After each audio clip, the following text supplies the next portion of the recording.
Hello and welcome back to the Polarity podcast, the show where an RTD fanboy and an RTD critic discuss the Russell T Davies era of Doctor Who. My name is Lewis. And my name is Gav. And we are on the, well, I guess you'd say the penultimate episode of the series, if you count the two-parter as one. We're on Boomtown. And it's the penultimate episode of our series, isn't it, as well? This first series. First series of the podcast is nearly done. Yeah. Which is mad. I feel like these weeks have just flown by. No, it's been insane, yeah.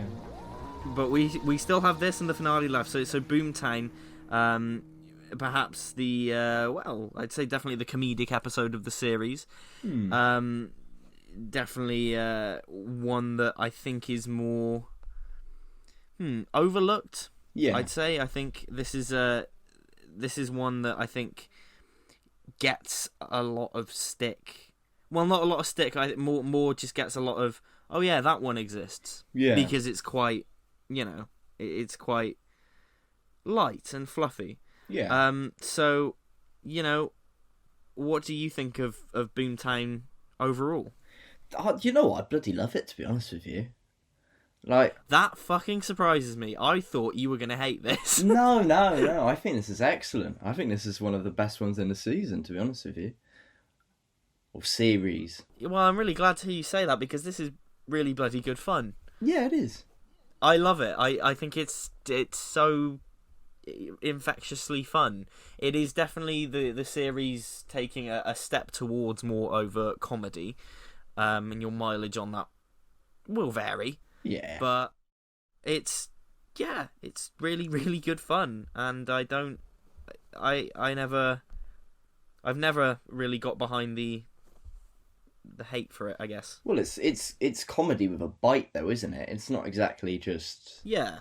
It's not just like, oh yeah, this is just horseplay for 45 minutes. There is a serious tone to it. There's a lot of interesting themes in it. It's certainly not just pure comedy. So I think that's personally for me actually what makes it so good. Yep, I can definitely see that. I mean, it's definitely like it. There's definitely an element of kind of farce to it. Particularly the chase around the offices and stuff when they're trying to chase Margaret Slitheen and everything. Yeah, that's very cartoony, but it is just proper, like, infectiously fun. I find I just really think it's like it just, I sit there with a big smile on my face when I'm watching this, which I find is indicative of, I guess, when you can do that for something, regardless of whatever faults it might have.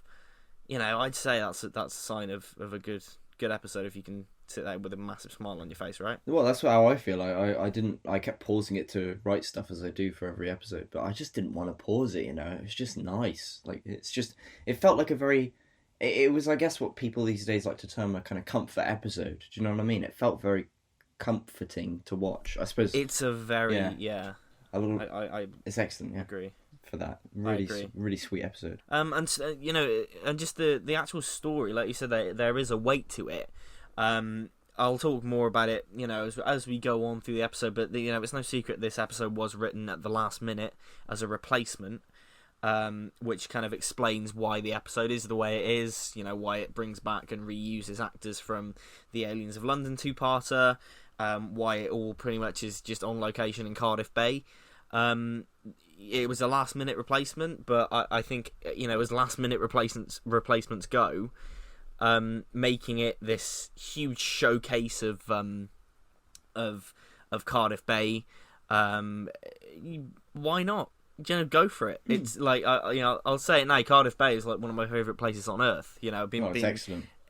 Every time I go there, I never want to leave, and it's been going there since I was very, very young, and I think a lot of my appreciation for that, comes from how this episode is just a massive fucking showcase of it. Yeah. And I love that. I love that it's like a travel log thing. It is, yeah. It's a great way to describe it. Essentially, yeah. And if you've never been to Cardiff Bay, please go. Yes, absolutely. Incredible. It's just such a lovely place.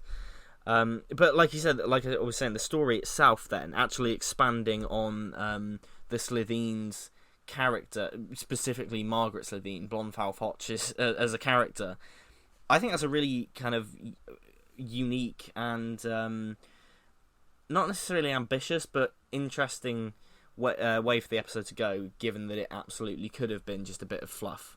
Yeah, I think what it's taking advantage of there is the fact that actually it's got a character of its own that's quite charismatic. Because you can say what you like about Aliens of London World War Three. I mean, yeah, we gave it a positive review, but I understand it's not everyone's favourite thing. But I don't think many people would disagree that the Slitheen family themselves are very charismatic. And, you know, I think Margaret Slitheen is probably one of the sort of standout characters there of the lot. And it just made sense, and it was quite an easy thing to do. Just to sort of, yeah, just to sort of bring her back and to give an extra layer to this whole family thing. And it plays perfectly, you know, on the fact that, you know, these aren't just big monsters, even though they may appear that way. There is a character to them. There's something dynamic about them, and I think there's a really smart usage of resources to make a story that is meaningful in the context of this season or series. No, yeah, absolutely. And not to kind of compare this to the modern, well, the current era of the show, but you know, this is it's no secret that Legend of the Sea Devils was a last-minute episode that kind of had to be written and filmed under very tight circumstances and all that. But you know, this kind of is an example of using that last-minute aspect to your advantage. Yes. This doesn't try and be this big epic swashbuckling thing like Sea Devils does. It's smart. Yeah. It knows that, all right, it's a replacement thing. We can't quite do what we wanted to do in terms of scale. Let's make this a showcase of Cardiff Bay. Let's make this a relatively cheap one to make, and let's tell a bloody good story using those parameters, I guess. Well, yeah, and I appreciate that. I've always found it very strange. Again, not to dwell on that, but I did find it rather odd that you would choose this last minute episode and go so crazy with it. Like, it is. You know, I think low budget Doctor Who is one of those things where, because you can set it on, say, Earth and just reduce your budget by just doing, you know, as minimal location, you know, not too many kind of big sets, whatever. Because you have the ability to do that within the confines of the show and it would make sense, it usually works out quite well. So I find it very surprising that Doctor Who makes those sorts of decisions to do big budget these days, when actually low budget would work infinitely better for those sorts of shots. But yeah. Exactly. And it doesn't really try and hide the fact that it is a bit low budget, because, like I said before, it's reusing the Slitheen costumes, obviously. Yeah. You're bringing back actors that you know, with Annette Badland as Margaret. You know, even stuff like the egg at the end is a reused thing from the End of the World. So it's you know, it's reusing props and things like that, and it doesn't try and hide it, but it doesn't feel cheap. Yeah. It just it's smart with how it does it. It's smart with how it uses the production limitations to its advantage. Well, which is go ahead. I was just gonna say it's just such a great thing, and I'm almost of the belief to go a bit extreme with my opinions here, but I honestly think maybe Doctor Who shouldn't have money in some cases, because it makes low budget so well, and this is a great shining example of it. I mean, you know, maybe that's not the best way of wording it, but yeah. But when it's done well, you know, you get good stuff. Yeah. You've just got to be smart about it, and I think that's the thing. Absolutely. And like I said, I think it is more ambitious than it seems on the surface, because you've got all that brilliant character stuff, revealing Margaret's backstory, and also tapping into more of the Doctor's kind of war-torn stuff, war-torn self here. Yeah. With all that, and I think this is a great one for the Doctor. Again, it didn't have to be. This could have just been a throwaway thing, but I think it's a good one for the Doctor's character. It's a great character study for him, because it doesn't go too in depth and doesn't rely on kind of an arc or anything like that, which I think usually works in Doctor Who's detriment. So it's really good that it doesn't use the arc, because I think it gives it more strength, just to let you explore aspects of the Doctor's personality that have just been highlighted throughout this series for the viewer in a kind of general sense, and just sort of seeing him in that sort of no prisoners way, you know, like in you know, like kind of it's a good way to ride off Dalek and that sort of mid-season idea of that sort of mid-season change. There's that line where Margaret says, you know, take me home and you take me to my death, and he just turns around and goes, not my problem. And it feels kind of, you know, it jerks you out of it a bit, because it's like, well, hang on, this isn't normally what the Doctor would say. But it gives you, it's very relevant to this specific portrayal of the Doctor, and I think just it's just small things really that make this so good. Yeah, Some of its parts. Well, exactly, more than some of its parts, and again, I still think it does tap into that arc. Yeah, and it does remind you of that before the big finale. So, yeah, I in terms of how the Doctor's used in it, I again, no complaints. This series is consistently strong, and I mean, I think even you have said that, even in the episodes you've kind of disliked, that the way they've used the Doctor has been consistently really strong. Yeah, I think that's one of the big strengths I'm really enjoying about this series. It's just the Ninth Doctor in general. I think he is an interesting portrayal. You know, do I necessarily agree with the Time War? Not necessarily. Do I agree with future things that have been done, you know, with sort of war doctors and things? Not maybe not. But do I think as a character, as an interesting bit of television, and as an interesting way to explore a different facet of the Doctor, I think it absolutely works. And Eccleston as well, considering it's Eccleston really. Yeah, and given that he gives himself a hard time for how he did the comedy, I think he's pretty great at it in this. And this, like I said, this is a comedy episode. I think watching this also gives you an insight to how brilliant of an actor he is, because I think just Eccleston, you know, I mean, I think there's not been such a thing as a miscast for Doctor Who, or, you know, a bad actor kind of cast as the Doctor.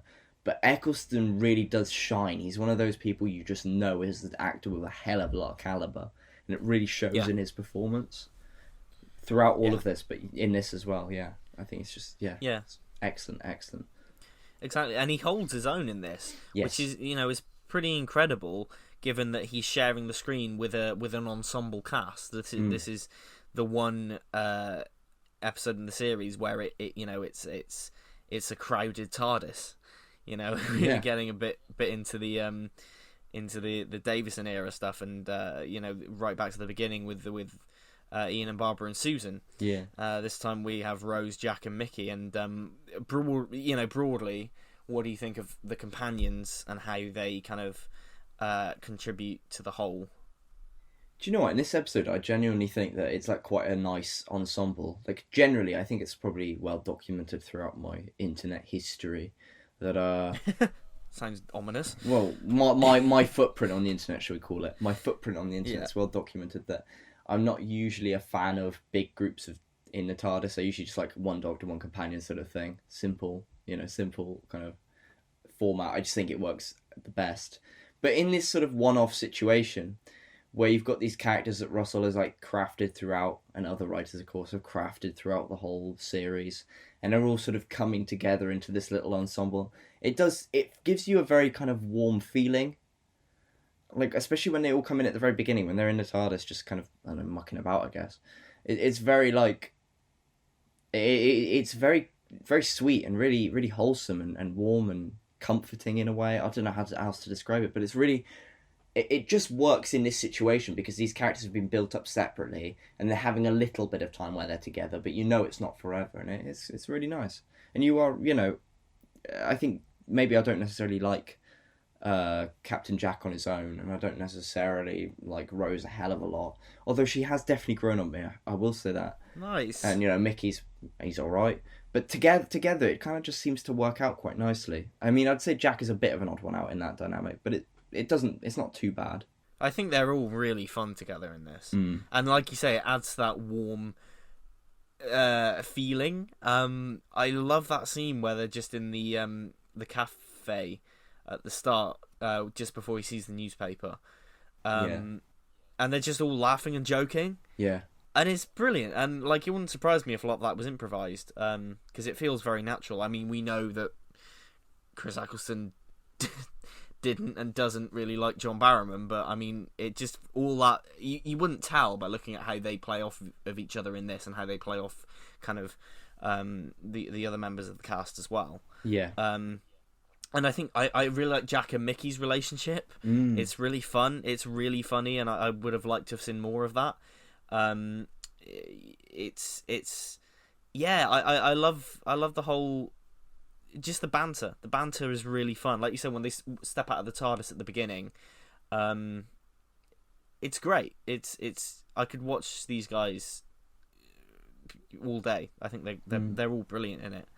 And it's interesting. Yeah, go on. Sorry, I was just going to say, I think Captain Jack, one of the big things that helps him in this episode is just that he's, like, a little bit dialed back on his, like, whole sexual side, which is not a problem, like, in terms of his character, but I think in terms of this dynamic, I think whoever decided, actually, we just need to dial him back a bit this time and just let him be part of the ensemble without trying to come on to everyone, I think works really, really well.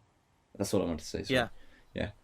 No, I completely agree, and I think they're all used really well, and it's genuine. Like, I know a lot of the comedy does slip into slapstick, especially with the chase scene, but I find it really funny when Mickey crashes into that trolley. I think it's really well performed slapstick. Like the way the stunt is done it's funny, and like contrasting that with like Jack's big leap over the bloody over the trolley, and you can see the little springboard that John Barrowman had to jump off, which I find quite funny. If you look closely, you can see it. But yeah, all that is genuinely amusing and funny, and it is silly. Like, you know, Mickey walking away with the toilet paper on his foot and his foot in the bucket and things like that. It's very silly. Yeah. But it just about works. I always laugh at the bit where the guy where the Doctor is on the outside on the balcony, and the guy comes out and goes, "Leave the mayor alone." Starts attacking him. It's just such a random... That gets me every time. That character in general is quite funny. It's a bit where he's like telling the Doctor like he's occupied, like the mayor's occupied. She's busy, whatever. She's sorting for a lot of paperwork, and the Doctor's like, he says something like, "She's just jumped out of the window, hasn't she?" See, that's what I mean. Like, Eccleston gives himself a bad rap for how he does the comedy, but it's really fun. Like, that comedic timing is great. Like, it's I think he's got a really good straight edge comedy kind of flair to him. He's really dry. Yeah, it's really dry, isn't it? And that works. bit's really funny. And again, it is silly, you know, hearing the over exaggerated sounds of broken glass and all that. And like I said before, the leave the mayor alone. It's just it's over the top. Yeah. But it just about works. No. Which is just, again, it's sort of why I didn't think you'd vibe with this as much, because it is very, like, I know it relies on you liking the characters and also just vibing with the humour of it. And if you don't, you're really not going to like the episode. I think because especially 9 has grown on me a lot, it kind of works out for me. Yeah, it may literally be 9 pulling the entire ship for me, and in terms of like the main reason why I was so warm to it. But yeah, I think you're right.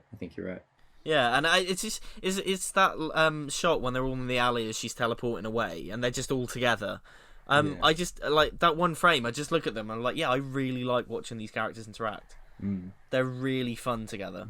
I wouldn't have minded seeing more of that specific ensemble, like not on a too regular basis, but like say Eccleston did three series. I'd have loved to see them come together like once or twice a series or something like that. Yeah, that could have been like the one episode per series. Oh yeah, this is the one where they're all together, and yeah, I'd have adored that. That would have been excellent for me. Because obviously we have like Stolen Earth when they're all together there, but that's more like everybody coming together, like not this specific. Yeah, that's not the same. Like, I mean, Stolen Earth. It's different. We'll get to Stolen Earth. We'll get to Stolen Earth, I guess. But this is a very different vibe. Very different vibe. Yeah. But yeah, like no complaints with the companions. Yeah. Really, at all. The enemy then. Blonde Foch, Margaret Slitheen. Yes. Annette Badland giving a really underrated performance. I think it's a great performance. That's, again, very funny. She nails the over the top comedy stuff. Again, the teleporting scenes, it's so funny. Yeah. Her expression as each time he sonics and she comes back, she nails all that. But also the really, really tender stuff towards the end, where she talks about what her people are going to do to her and what the true nature of the Slitheen. Yeah. She nails that too. Yeah. Well, the Raxacoricophalabatorians, actually. Oh, well, there you go. Exactly. Actually. Thank you for the correction. Very welcome. But and I think that restaurant scene is an immense showcase of two great actors just playing off each other brilliantly. Yes. That Christopher Eccleston and Annette Badland are both excellent in that scene. And it's I just love the whole concept of it. Just the Doctor and a villain going out for a meal. It's wonderful. It feels very Seventh Doctor. It's something I feel like I could see the Seventh Doctor doing. But it works in its own right. It's very, very good.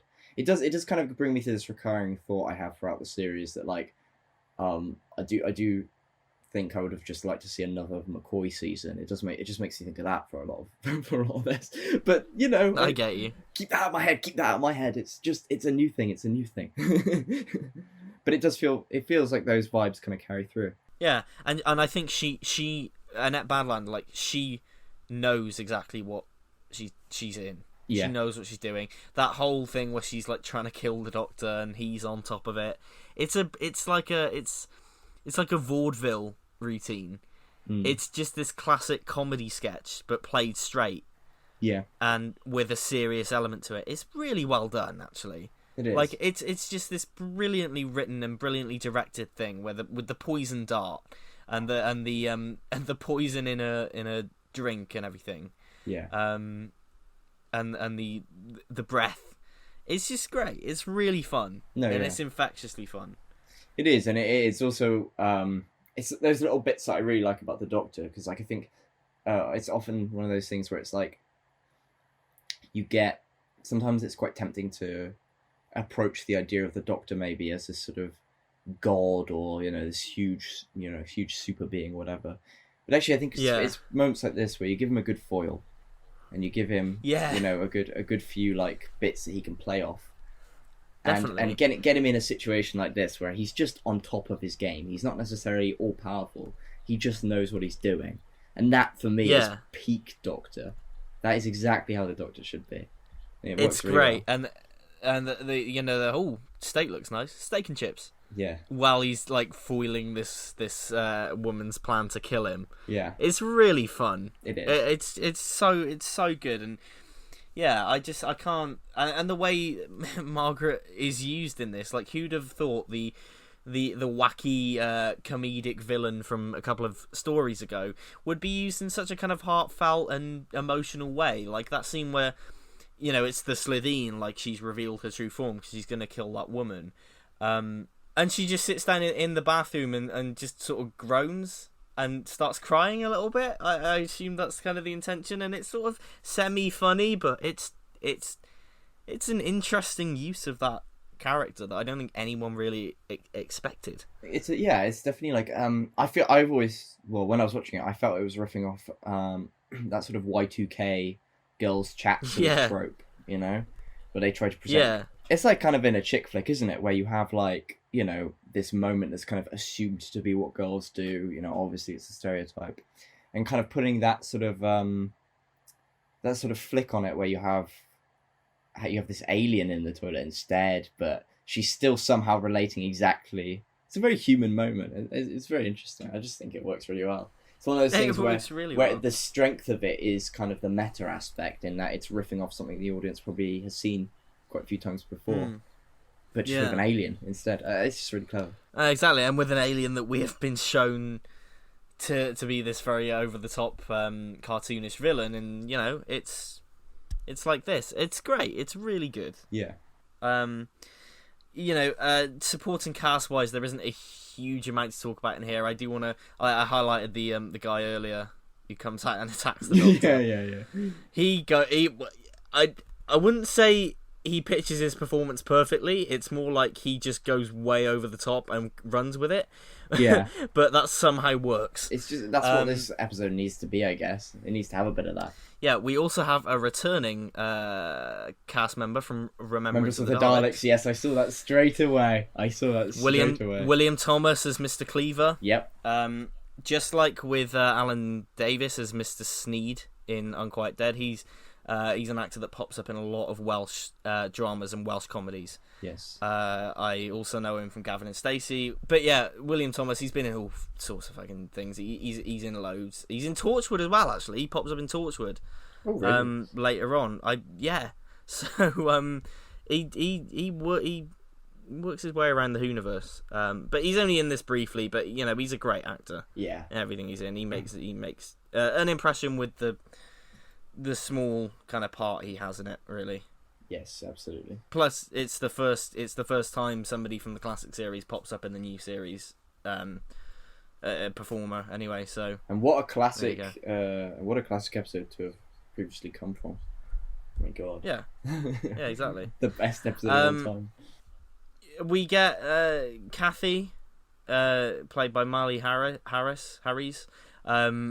Again, she's not in it very long, but we talked about that scene earlier. Yeah. With the bathroom scene, and that sticks in your head, you know. No, absolutely. And she lends a lot of humanity to it.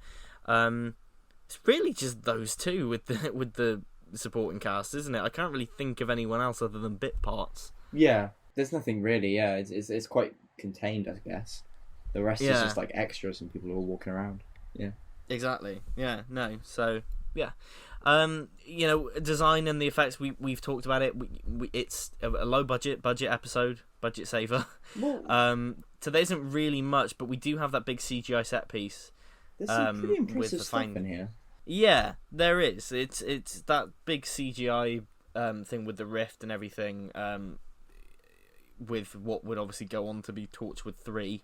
Yeah. And all around that area. It's great. It's, you know, it looks really good still, I think. Especially I know it's cliche with the blue light in the sky. Well, this is the thing. So this was there's a couple of things worth noting about the effects here, I felt anyway. First and foremost, and this was the point I was going to bring a comparison to Legend of the Sea Devils, incidentally. Go for it. Because don't those cracks in the rocks look so much more convincing than those cracks at the beginning of Legend of the Sea Devil, like on the statue? Yeah. Because on the statue, when they're panning around that model of the statue, like the Sea Devil statue, I think it like doesn't track properly. All sorts of weird things happen. Like it's very clear the cracks are added on top. But in this 2005 budget episode, it's pretty bloody convincing.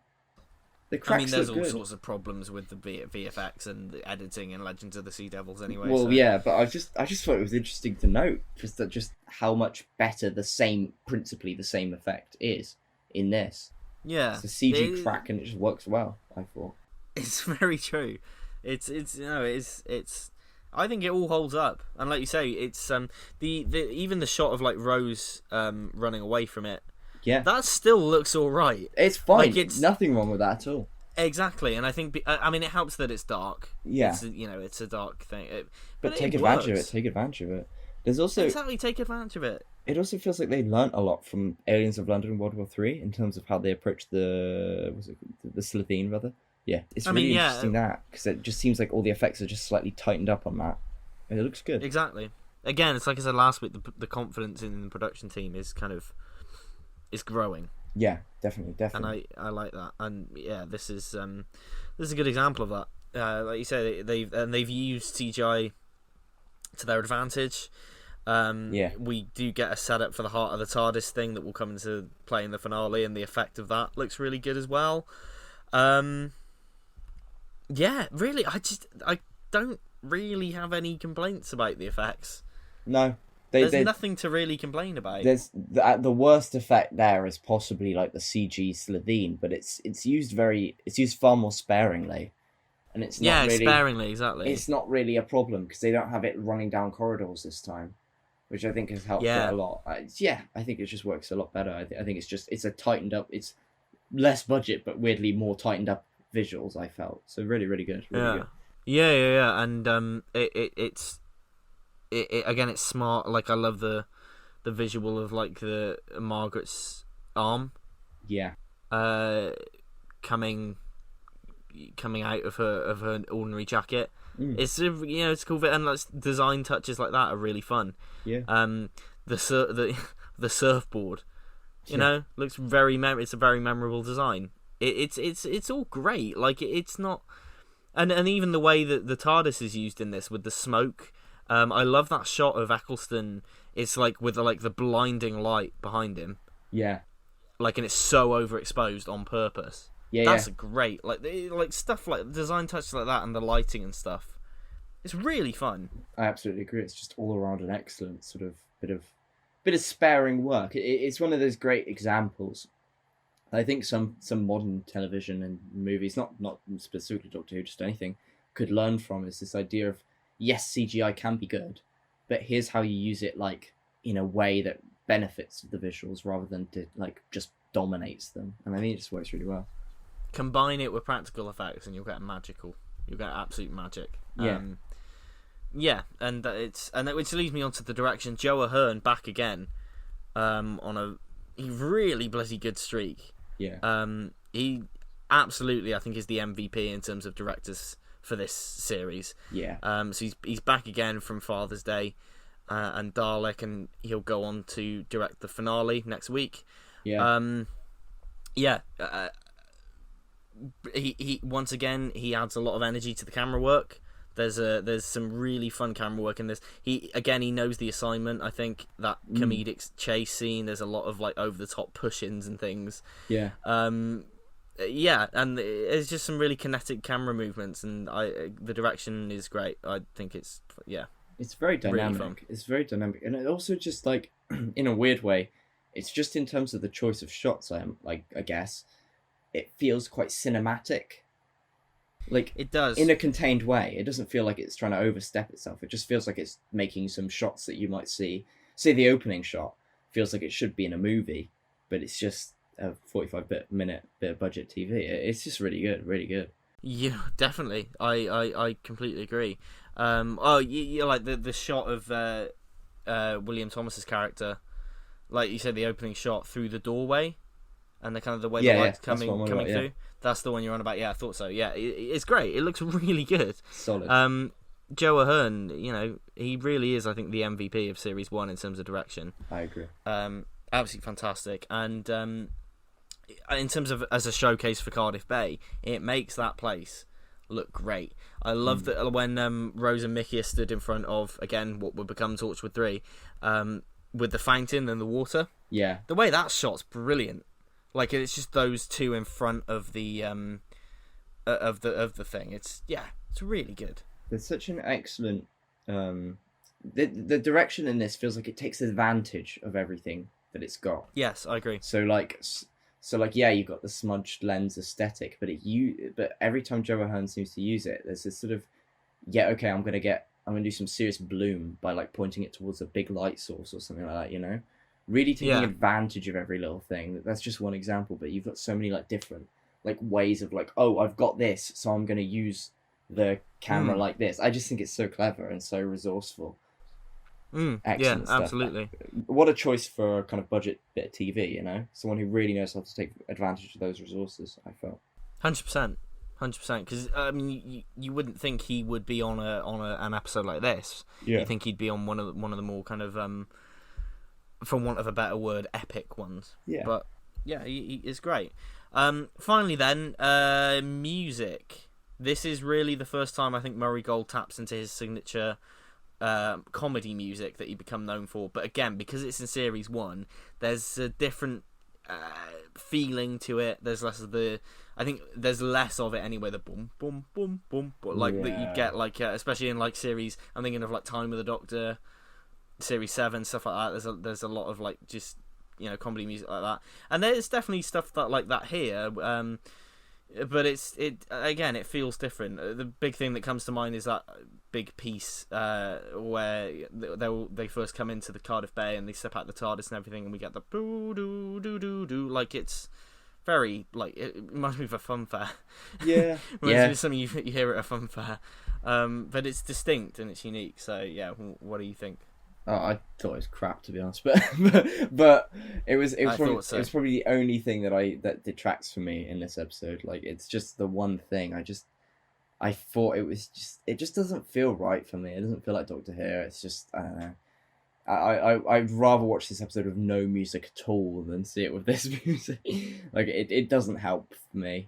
I think, obviously you don't want it'd be a bit weird if it was like super serious music, but I just feel like it feels like it's tapping into sort of that kind of American comedy sound that I'm not a huge fan of, and I'd rather it was something a bit more. I don't know. I feel like there are examples in, say, Classic Who where music is used comedically, but it's just a bit more. There is funny music. It's just done in a slightly different way that I guess appeals to my taste more. I don't know. I just didn't really like it. Thought it was a bit rubbish in this. Fair enough. I don't really get the American comedy thing. It's just, I guess it is that boom boom boom boom, which I associate with like a lot of like American films. Like, oh, here's the funny scene: a teenager climbing out of a window or something. It'll have some boom boom boom, that sort of thing. That to Fair me enough. feels very very American, but maybe that's just me. Maybe. Like I say, I think it's different here. I think it's more kind of common later. It's just more kind of stylized and theatrical here, I think. But, Yeah. Lastly, just before we get on to kind of the trivia and everything, I was going to wait to mention this until the finale. If you've been listening to the podcast all throughout this, you may think it weird that we've not at all mentioned Bad Wolf yet. Oh, but this is the first time that they reference it and they draw attention to it. And I think we'll save the full discussion on it for the finale. yeah. But this is the first time we get Blythe Droog, Yes. Bad Wolf. And we get that moment where it's like, I've seen that before. And they kind of shrug it off in this, but it's a nice little bit of setup for the finale. And it's the first time it, like I say, it draws attention to it. And the characters, reference it within the show. Yeah. So what do you think about that for now? Anyway, like don't go too deep yet because I think I will we'll try have a not good to. discussion about I next think week, but yeah. the finale thought, to try and keep it kind of relatively simple, is that I don't really care for it. It's not doing anything for me. It doesn't add anything to me. It feels a bit just like it's like in a game show. It's got kind of game show intrigue to it rather than it has like actual intrigue, which I suppose is quite funny given what we're about to. I was gonna say what we're about to move on to, but you know what I mean. It's kind of that's the sort of TV format. It feels like that sort of thing suits. I'm not. If you're of our generation, you ever watched Raven growing up, it kind of feels like the ongoing plot story of Raven. It doesn't really feel so much like it should be on Doctor Who. I guess the long and short of it is I don't really care about it, and I'm not really particularly interested in seeing where it goes either. Do you know what I mean? fair enough. I really like it, but it's more. But it's again, it's like because kind of we know where it's going, and it's more a finale thing. But I just think it's interesting that they kind of peppered that in here, as the first time it's really referenced. And I like Billie Piper's performance when she says, "Yeah, I've seen that before. I've seen that lots of times." She kind of there's a bit of like shakiness in her voice, and you can tell it kind of creeps her out a bit. Yeah, I think it's interesting. It kind of sets up that quite well in terms of the stakes of what it is. I think it's a bit. It's interesting because I guess it's like it's a big. We will get onto it, but it's a big staple of New Who. New Who kind of runs along that idea of the big series arc. But yeah, I suppose what's worth saying at the moment is that there have been lots of other things that haven't been big worded arcs that lead to a finale that I think are possibly a bit more valuable than any bad wolves out there.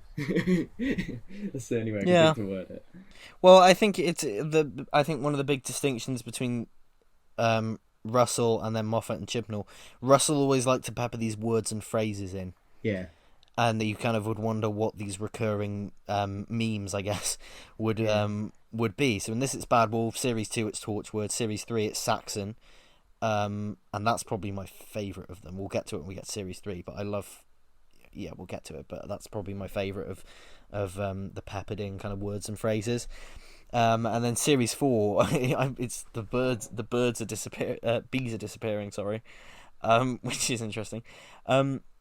Whereas Moffat very much dealt with big MacGuffins or big events that we know is going to happen. Yeah. And kind of have a bigger presence in the episodes as a whole, which I think also works quite. I think that works very effectively too. So I think it's two different, and then Chibnall doesn't really deal in either. Legends. He kind of Chibnall's got it right, I tell you. Chibnall's got it right.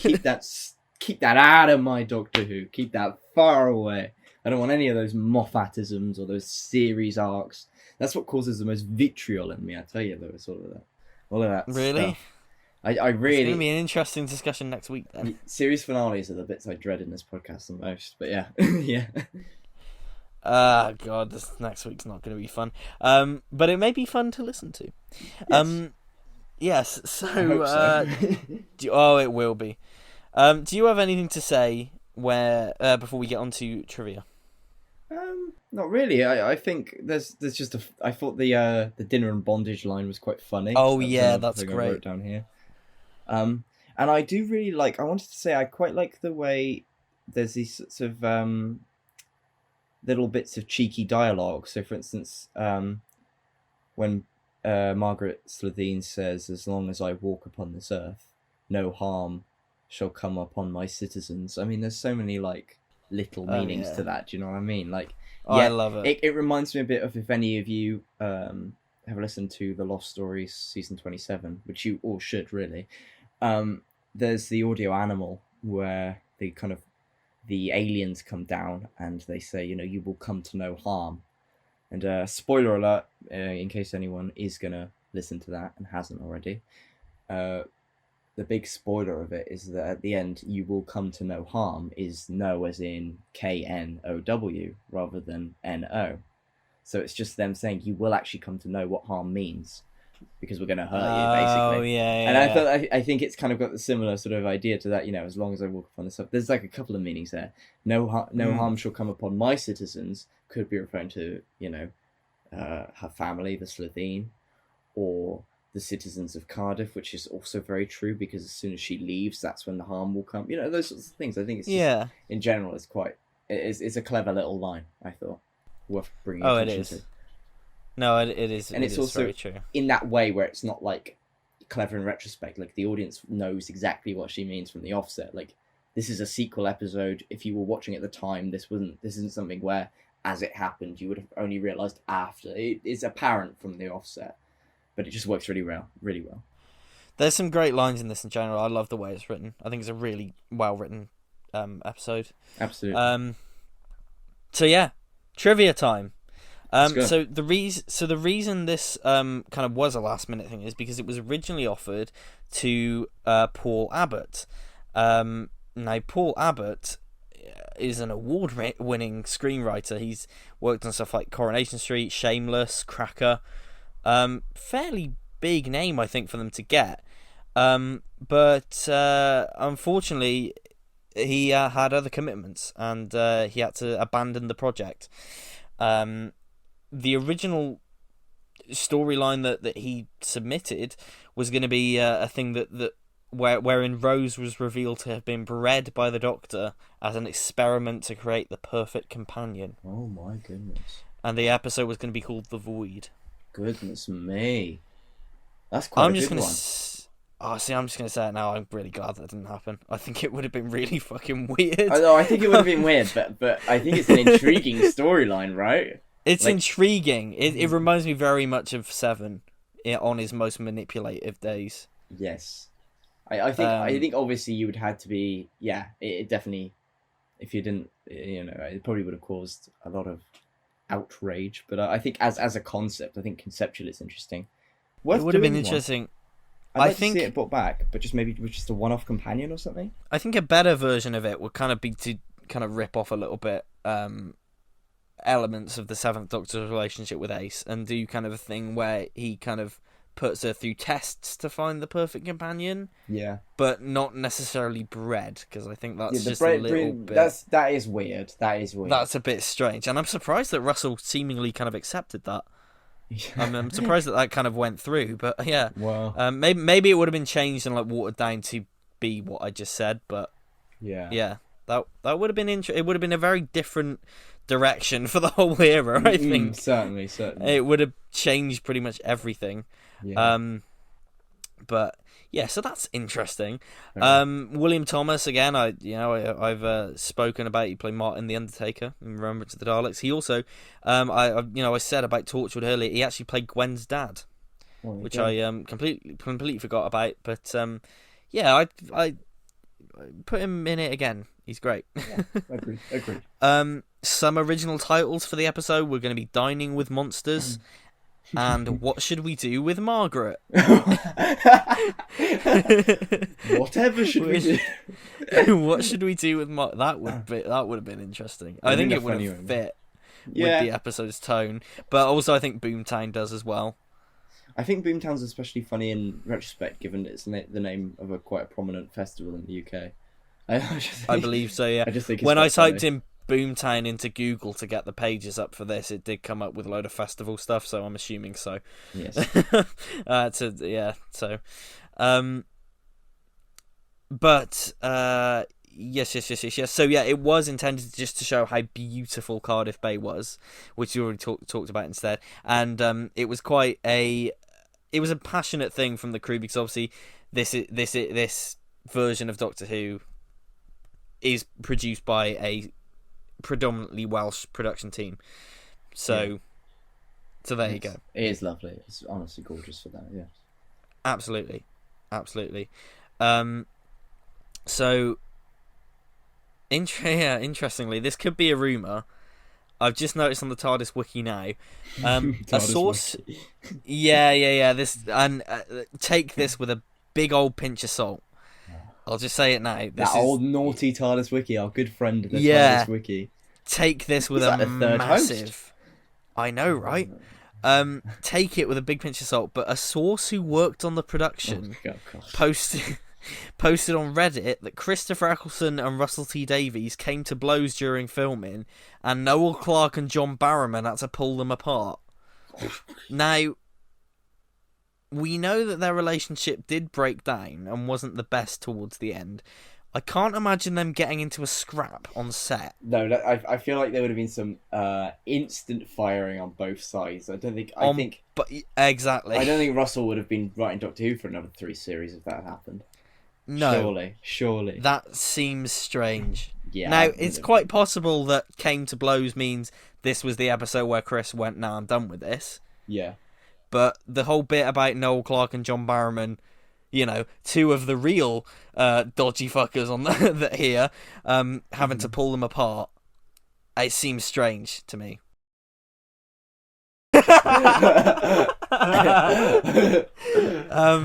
Oh god. So yeah, I just thought I'd point that out because it seems interesting. Strange but yeah. rumor.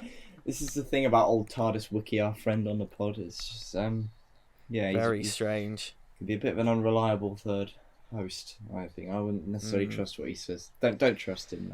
No, but I have been loving reading some of the inane stuff that's been. Well, it brings a lot of entertainment for us, that wiki. Was it fucking last week when it was like, this is the first episode to have a verb in the title? Yeah. Like, fucking hell. Oh god. The one last one, and something that I personally find interesting from an editing standpoint. The scenes near the end of the episode are a bit of a patchwork. Because you'll notice that very rarely do all of the cast share the same frame. And that's because some of them were off filming Empty Child, some of them were filming this. Some of the schedule was also rearranged because Billie Piper's uncle died. And so her and Eccleston are a lot of the time replaced by body doubles during those final scenes. And like I said, very rarely are they all in the same frame at the same time. Wow. So it was a bit of a patchwork, but I don't think you can tell. I think the editing is pretty. This is solid. good editing, unlike other stories we've discussed on this podcast. This episode in particular. Very good editing, very solid. Very good editing. It's not like it's the same shot of a monster used about 10 times, just flipped occasionally to make it look a bit different. and some weird ADR. Yeah. Don't let the egg touch your skin. God. Fuck me. Anyway, what would you give Boontown out of 10? Thing is, so I gave Aliens of London World War 3 a 7, and I prefer this to Aliens of London World War 3, so I'm going to give it an 8. 8 out of 10. Solid episode, loved it. Right, so what did you give The Long Game? Was that a 9? No, I did give The Long Game a 9. Let me have a look, hold on. Because this might be the highest so far. No, I gave Father's Day a 9. Oh, fucking, of course, Father's Day. I forgot about that. I gave... Did I give The Long Game 8.5? I think you gave it 8.5 because I remember because you had like you were very happy. Oh no, I'd say 8.5 for this. I'd say this is about as good as The Long Game. Oh, there we go then. So yeah, 8.5, 8.5 cool. for this. Yeah, good stuff. Good. I would give it. I'm hovering between a 7.5 and an 8. I'm going to go an 8. I'm going to be generous. Look at that. It's a really bloody good fun. I'll give it a better score than you. The RTD fanboy gives it a worse score than the RTD critic. What a time to be alive. Well, I mean, that happened in The Long Game as well. Yeah. But it's only 0.5. Yeah. Only 0.5, yeah, okay. I think it's really bloody good fun. Yeah. And I think people, when they rag on it, I think people do take it too seriously. No, I don't get ragging on this one. It's great. And I know that's like... I know that's that can be seen as a bit of a cop-out for criticism, so I just don't take it too seriously, but there are some things where it's just like, yeah, just don't... No, but are you honestly going to be watching Boomtown and taking it seriously? Are you kidding exactly. Exactly. It's a fun, light, comedic episode, beautiful showcase of Cardiff Bay, led by 2 terrific performances with Christopher Eccleston and Annette Badland. Yes. So, yeah, it's great. Solid. Oh, one more thing I wanted to say. Rose gets a bloody comeuppance in this episode. Yes, she does. Bloody deserved that from Mickey. Bastard. There you go. Bastard. There you go. She does get a comeuppance. Hate Rose. Anyway. So next week we're on to the finale of Series 1. Ooh. Bad Wolf and the Parting of the Ways. We're at the finale already. Wow. Can ye believe it? It's, yeah, you like we said at the beginning, it's flown by. It's flown by. What a great first series. I guess it's because we've like condensed the 2-parters, but it feels like we've still got loads left. But of course we haven't. But it's been good to do this, and I'm looking forward to tackling the finale with you next week. Oh mate, it's gonna be good. Yeah. Should we wrap it up there? Yeah, I think we should.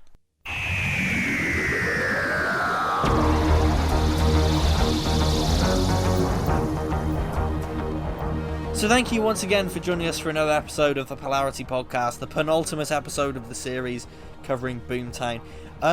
Let us know what you think of the episode, because it is a little bit, I guess, a little bit of an oddity. Let us know what you think. I'd be very interested. So as I said, next week is the finale, the big end of the series, and I can't wait to cover that one. In the meantime, you can follow us on Twitter and Instagram. You can listen to the show on Spotify and YouTube and like and rate and all that good stuff over there. And if you would like to, you can follow our own personal Twitters and Instagrams as well. So, that's all from me. That's all from me. We'll see you next time. Bye-bye. Bye.